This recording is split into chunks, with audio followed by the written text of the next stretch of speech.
Baik, Assalamualaikum warahmatullahi wabarakatuh. Sebelumnya izin memperkenalkan diri, nama saya Noval Azmirullah dengan NPM 2321020257 dari Fakultas Syariah, jurusan Hukum Tata Negara kelas A. Di sini saya akan menjelaskan presentasi PowerPoint kelompok 1 dengan mata kuliah Hukum Mawaris dengan dosen pengampu Bapak Hervin. Yang pertama di kelompok 1 dengan judul Hukum Kewarisan Sebelum Islam dan Perkembangannya. Pengertian warisan dan dasar hukumnya, yaitu istilah waris berasal dari bahasa Arab yang artinya pindah harta seseorang sesudah wafat. Pada ajaran Islam, aturan waris dikenal menggunakan kata faraid yang berarti pembagian.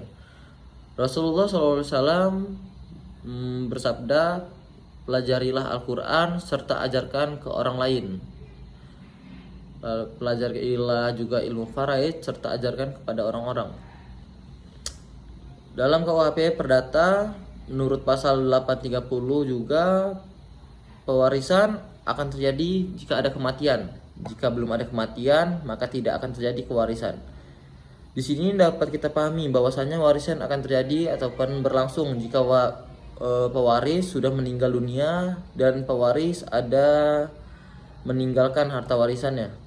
Lalu sejarah kewarisan pra-Islam pada sistem hukum warisan Yahudi, harta warisan sudah ditinggalkan semuanya diwariskan kepada laki-laki dan bagian anak laki-laki pertama mendapatkan bagian 2 kali lipat dari bagian anak yang kaum Adam yang lainnya. Sementara wanita hanya mendapatkan uang belanja kehidupan saja sampai nanti dia sudah dewasa. Begitu juga dengan seseorang, ibu atau istri, tidak mendapat bagian harta warisan tersebut. Untuk sistem Romawi sama dengan sistem Yahudi. Sedangkan dalam hukum waris, adat harus hubungannya darah,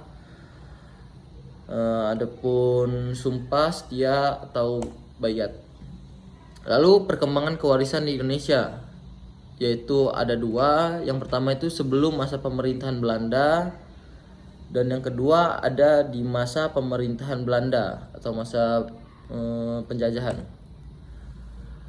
Perkembangan kewarisan di Indonesia sebelum masa pemerintahan Belanda.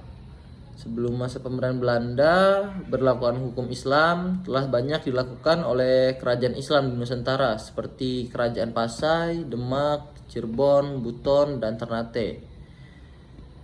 Dan yang kedua, masa pemerintahan Belanda, di antaranya kebijakan pemerintah Hindia Belanda pada masa tersebut dalam merespon pemikiran dan mengimplementasikan hukum Islam adalah dengan cara merumuskan dan memformulasikan teori-teori yang berkenaan dengan cita-cita hukum dan adat masyarakat Indonesia. Lalu teori ini merupakan rumusan hasil pergaulatan pemikirannya dari zaman masa pemerintahan Belanda. Mungkin sekian PowerPoint dari presentasi kelompok 1.